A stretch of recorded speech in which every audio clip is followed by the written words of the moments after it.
বৈষম্য বিরোধী ছাত্র আন্দোলনের অন্যতম নেতা সার্জিস আলম বসুন্ধরা শপিং মলের সামনে প্রাইভেট বিশ্ববিদ্যালয়ের শিক্ষার্থী দ্বারা লাঞ্ছিত হয়েছেন। বসুন্ধরা শপিং মলের সামনে প্রাইভেট বিশ্ববিদ্যালয়ের শিক্ষার্থীরা তারা গণধোলাই দিয়ে হাসপাতালে পাঠিয়েছে, এই মর্মে সোশ্যাল মিডিয়ায় একটি পোস্ট ইতিমধ্যে ভাইরাল হয়েছে।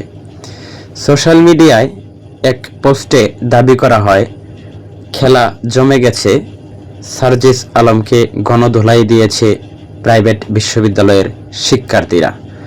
যখনই ডাক পড়বে তখনই রাজপথে এসে হাজির হবে আওয়ামী লীগ। এমন বিভিন্ন অকপটে বাক্য বচনভঙ্গির মাধ্যমে সোশ্যাল মিডিয়ায় লিখিত আকারে একটি পোস্ট বঙ্গদেশ নামক ফেসবুক গ্রুপ থেকে পাওয়া গিয়েছে।